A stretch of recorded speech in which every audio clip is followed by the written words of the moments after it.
Desde el bar, edición Mexicanos en Europa. Vamos a hablar hoy de, pues, lo que ha pasado con los mexicanos en Europa, que la verdad ha sido un semestre bastante triste, bastante pobre. Es quizás el punto más bajo de mexicanos en Europa que recuerdo desde que yo me vine a Europa, que fue en 2006. Nunca habíamos estado tan mal y pues eso no pinta bien para la selección nacional. En fin, ya parece que viene Montiel, parece que viene Gil Mora cuando termine el Mundial, así que pues ojalá que haya esperanza pronto. En fin, hablaremos de eso y de otras cosas. Yo soy Martín del Palacio y me acompaña Luis Herrera.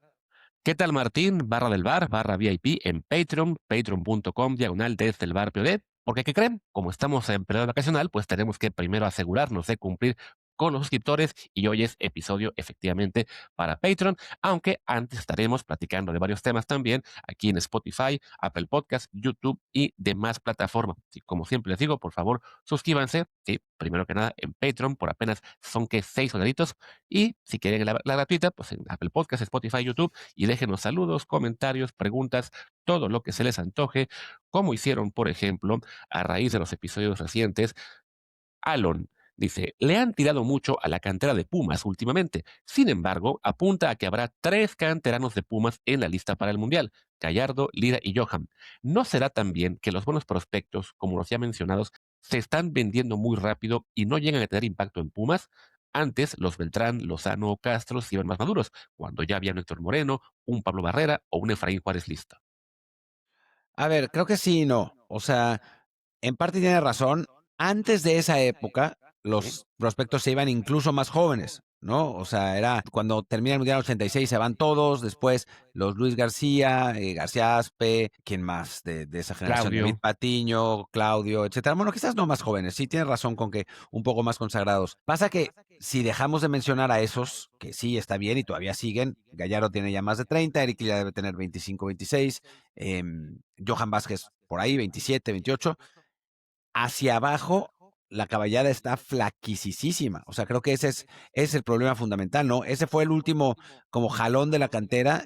Y Ujú. ahora, o sea, si vemos a los canteranos que hay ahora, de los que juegan en Pumas y los que han salido, no haces uno, realmente, ¿no? De los que están. Estoy pensando algún jugador joven de Pumas que por lo menos sea medio destacado en selección nacional. Y el único al que recuerdo es a Pablo Lara, y no porque particularmente haya destacado.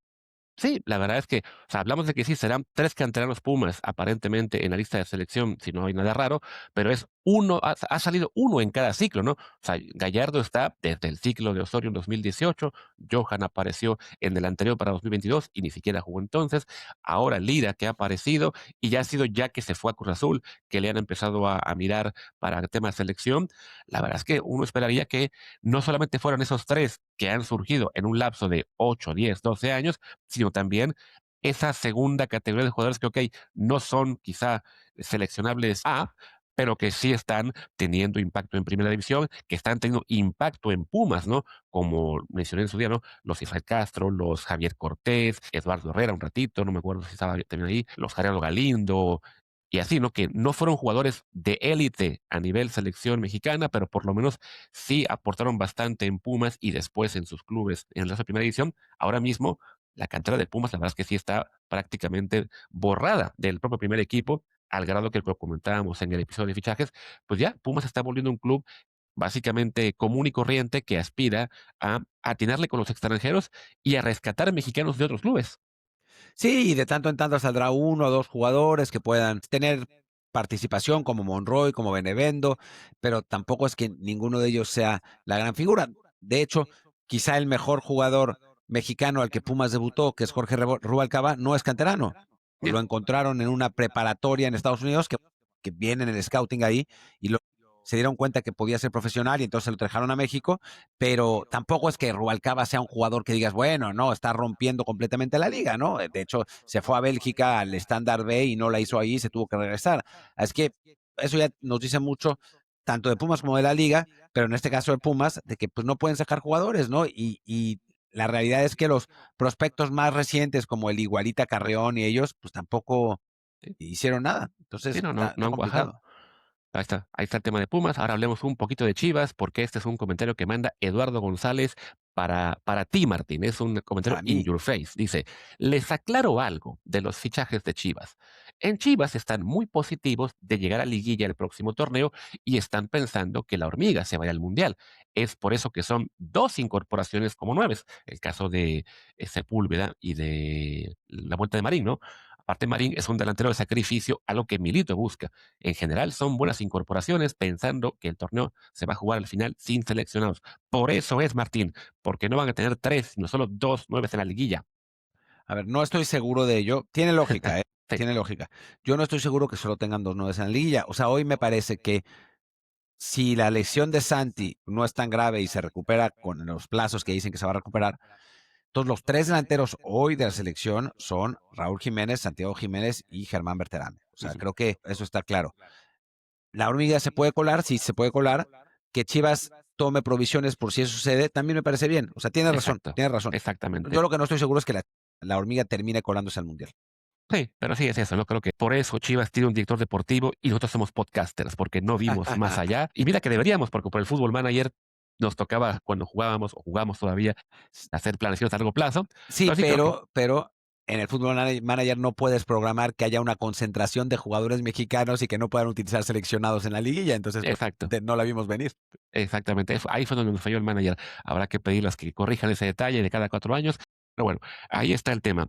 Voy a poner un par de temas rápidos también de Liga MX antes de que pasemos a Mexicanos en Europa. Uno es cortesía de, Amalita Sea, aquí está, de un amigo nuestro, de Rodolfo, que dice, el Toluca Juárez fue más visto que el Clásico Nacional. Lo bueno es que es un equipo regional. Esto viene porque Iker Arreola compartió una serie de Miquel, estadísticas, y Miker, yo no sé, sí, Iker era su hermano, y lo sé por la razón más random del mundo, es que cuando yo era niño fui a una gira a jugar fútbol a San Diego ajá, y en el equipo de, creo que un par de años mayores que yo, estaba Mikel Arreola con su hermano. ya, Y entonces, digamos que yo conocía, en aquel entonces me llamó la atención el nombre, los nombres, porque eran nombres raros, no claro, son los nombres que uno. Entonces se me quedó grabado y cuando apareció Mikel Arreola, dije, ah, mira, era ese. exacto. Pero bueno, el caso es que sí, Miguel Arreola. Miguel Arreola compartió una serie de datos en los que ponía las principales asistencias, unos datos que seguramente Luis tiene a mano ahí y Ujú. que no tienen pies ni cabeza, o sea, no tiene ningún sentido lo que compartió realmente. O sea, las semifinales tuvieron más audiencia que la final, el Toluca Juárez es el partido que más audiencia tuvo, una cosa Sí, muy rara. o sea, para poder compartir ese equipo, por ejemplo, o sea, presume que, okey, que hubo detalles importantes, bueno, 98 jugadores que participaron en la regla de menores, con 3:45 minutos de promedio para cada uno, está bastante bien y se puede comprobar fácilmente, que pasaron los minutos de debut de 132 a 197, muy bien, que por partido se promedió una asistencia de 22,263 aficionados, lo cual es un 5 puntos por ciento más que la apertura 2024. Eso me sorprende, porque yo vi un montón de estadios vacíos, pero bueno, se puede también verificar.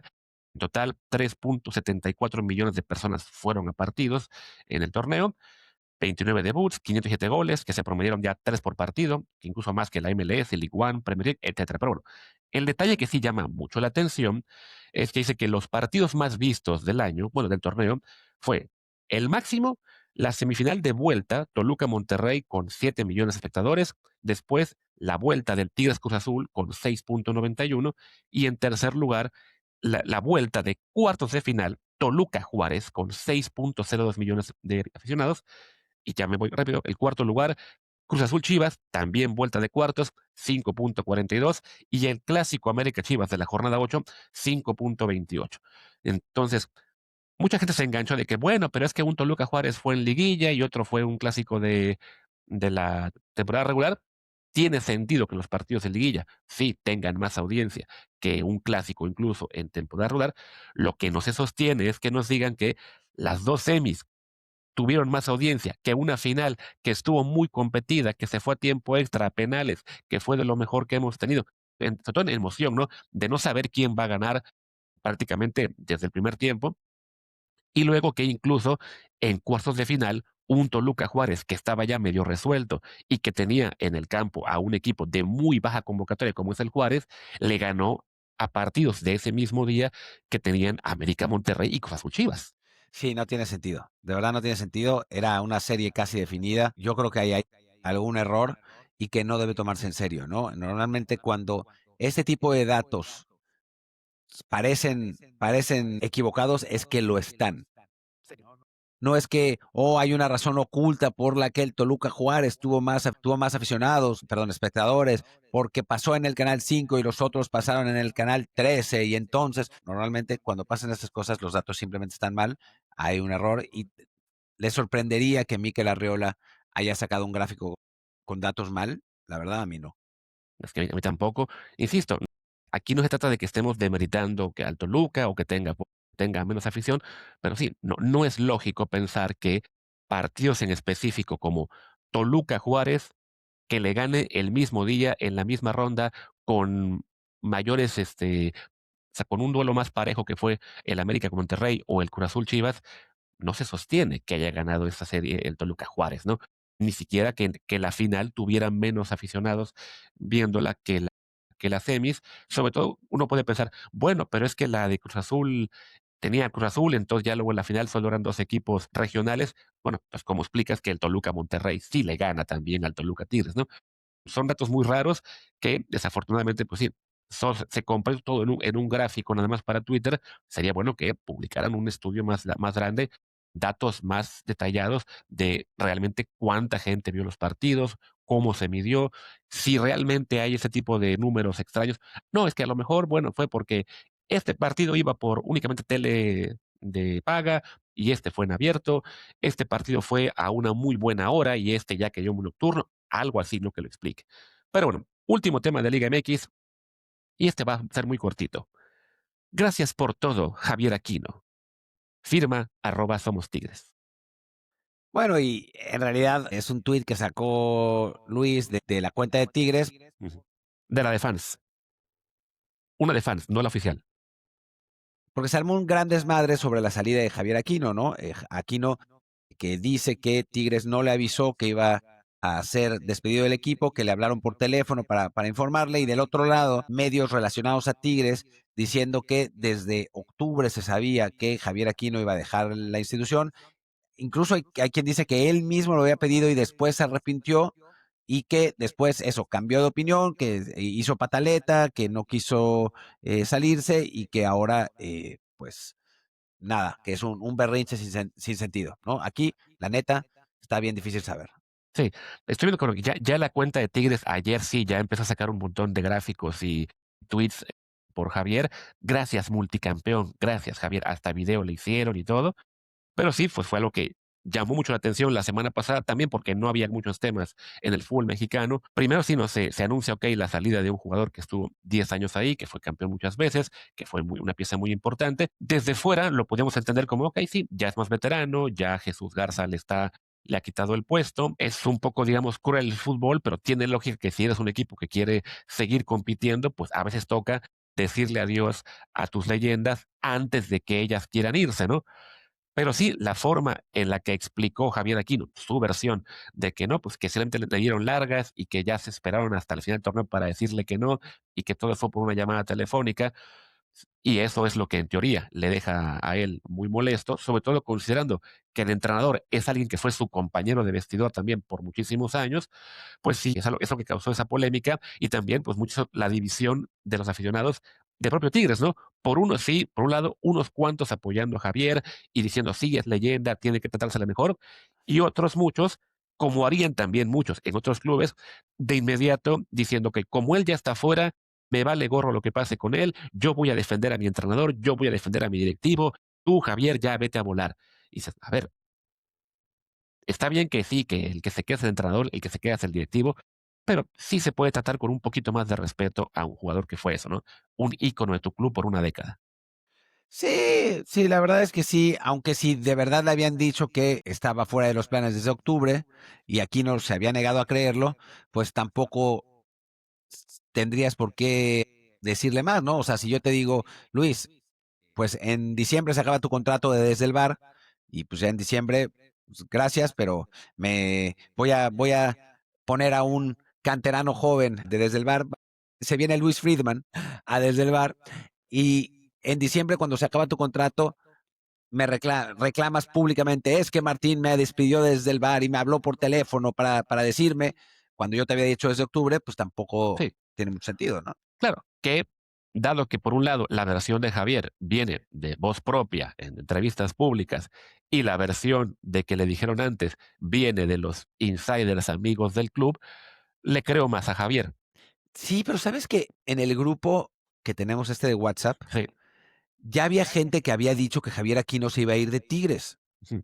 Sí, O pero sea, eso desde a antes. mí me sonaba que eso era simplemente eso, que estaban, pues, leyendo el té de, pues sí, no se ha renovado, ya está veterano, ya está empezando a dejar su lugar a este Garza. O sea, no me suena a mí que eso fuera algo que ya estuviera confirmado desde el club a Aquino, sino más bien que ya todo el mundo empezaba a decir: pues sí, aquí están las señales, no le han renovado, se va a ir".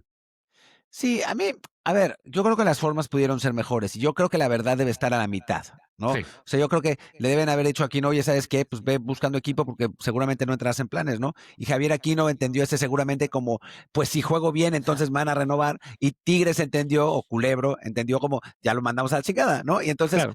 los dos tuvieron como su propia versión y a la hora de los madrazos, Aquino se ofendió y Tigres dice, pues nosotros te dijimos desde antes. Creo que lo podían haber hecho mejor, obviamente, Sí, ¿no? Me parece que está claro. Tampoco es un jugador como para hacer un partido de homenaje. El Tigres no es canterano, no. Creo que si lo hubieran, es que también permitirle despedirse de la afición estaba complicado porque llegaron hasta la final, ¿no? claro. Entonces, ¿cuándo se iba a despedir de la afición? No sé, es Sí, un tema difícil. Yo no veo tan mal lo de Tigres, ¿eh? En este caso. Han hecho cosas peores, como sí. por ejemplo anotarle al Veracruz. Creo que para la escala de cosas que ha hecho Tigres, está ahí. No me parece tan grave. Yo creo que el caso con el que se puede comparar es con el del Ayun, con la América, que ahí sí se hizo oficial o se hizo público que iba a ser su último torneo y tuvo la oportunidad de eso, ¿no? De jugarlo con él mismo y el público sabiendo que se estaba despidiendo de un jugador que se había convertido en una pieza muy importante, incluso en un ícono, en su hashtag ese del todo es culpa del Ayun. Entonces la despedida, ya no recuerdo si fue con el título o no, para el Ayun, pero fue pues mucho más bien llevada, ¿no? En este caso así como de, pues todo se queda en la oficina, en lo que hayan hablado entre ellos. Yo insisto, yo aún le creo más a la versión de Aquino, de que le fueron dando largas en lugar de ser claros de ya se acabó. Y pues bueno, pasa esto, ¿no? De que desafortunadamente es otro jugador más que, siendo un ícono del club, termina mal con la directiva actual, que igual, cuando cambien los directivos, dentro de 3, 5, 7 años, va a poder volver aquí, ¿no? Como embajador y que la gente lo recuerde bien, pero por lo pronto, sí hay un sector muy importante de fans de Tigres que se le han volteado en contra a un jugador al cual aplaudían apenas hace 10 días. Sí, no me parece imposible, ¿no? Creo que ese tipo de cosas son las típicas en las que se enojan, hacen escándalo, hacen berrinche los dos lados y después, bueno, ya se arregló. Javier Aquino, auxiliar de el Chima Ruiz de turno en la dirección técnica de Tigres, y no pasa nada. Y bueno, vamos a ver, Aquino creo que quiere seguir jugando, entonces seguramente acabará en Puma, quiero decir, acabará en otro equipo, cualquiera de la primera división, y ahí es donde cerrará su ciclo, ¿no? Porque demostró, creo que en Tigres, que todavía está para jugar. Seguramente no en Tigres, ¿no? No en un equipo de ese nivel, pero en un Necaxa, en un Atlante cuando vuelva, en un Puebla, en un Atlas, en un Santos, yo creo que aquí no tiene totalmente cabida. Sí, sí, creo que todavía le da para seguir jugando un ratito y creo que él va también a aprovechar eso para también le quedará la espinita de que lo hayan en su visión, ¿no? De que lo hayan votado y ya, pues se querrá demostrar que aún podía aportar un ratito. Ya para cerrar la parte abierta, te voy a dar una exclusiva, Martín. Bueno, no A ver, exclusiva mía, sino de récord. a ver, Fich, el América ficha portero. va a ser una ridículas. ¿Quién va a ser? Exactamente. Han concretado la llegada del guardameta mexicano Max Serrano, que se incorpora desde el Toluca. No, bueno, paren las prensas de ese jugador que todos estábamos esperando, que la ha Exacto. roto en selecciones menores, que seguro estuvo en el fútbol europeo y después volvió. Sabrá Dios quién es Era ese el tema hombre. de portada que tenían ahí de ¿En llega serio es de portero a la América. portada? Era lo que decíamos en nuestras primas, era Main uno, era su tema de portada. Por eso me llamó la atención Ah, de que ¿quién es el futbolero mexicano, México? Pregunta, ¿quién es Max Serrano, el ya, arquero que deja Toluca para llegar a la América? sí, Y mira, América ha concretado la llegada de Max Alejandro Serrano, un joven arquero de apenas 19 años, nacido en Arizona, Estados Unidos y de más de 1,90 metros de estatura. Es mío, es de los míos. El gran Max, que ya firmó su contrato con el conjunto azul crema para unirse al equipo de Coapa, proveniente nada más y nada menos que de la sub-21 de Toluca, nada más y nada menos, mira, Luis. Este inesperado fichaje levanta la duda de la afición. Yo creo que no pueden dormir los aficionados. Exacto. Sobre si el cancerbero llegará al primer equipo o se quedará en las fuerzas básicas. Te lo contamos después del video. Y ni en 15 vidas voy a ver su video. Gracias, el futbolero. Pero después del video, literalmente es que no veas el video, sino que te lo saltes. Y dice, de acuerdo con el reporte de Jonathan Peña, el joven cancerbero llegará a la sub-21 del América, ya que hay muchas posibilidades de que Paolo Bedoya compita directamente con Rodolfo Cota por el puesto de segundo arquero. No, bueno, o sea, su tema de portada es que llegó un portero a la sub-21 del América. No, bueno. En fin, ahí está. Ya mañana platicamos, si se puede, de temas de fichajes un poco más serios. Mencionan aquí que Cruz Azul quiere a un colombiano de River Plate, pero bueno, eso es uno más de los rumores. Ahora sí, Martín, creo que ya es momento de que platiquemos del difícil estado de los jugadores mexicanos en Europa, pero eso me temo, amiguitos, que es tema para Patreon, porque decimos, hoy es día de suscriptores. Y además, así que, por favor, Luis, nueva dinámica, ¿eh? Va a haber dinámica hoy. Además, así que eso lo vamos a ver en el Patreon. Así que, chao. Acompáñanos ahí, patreon.com/desde el bar POD.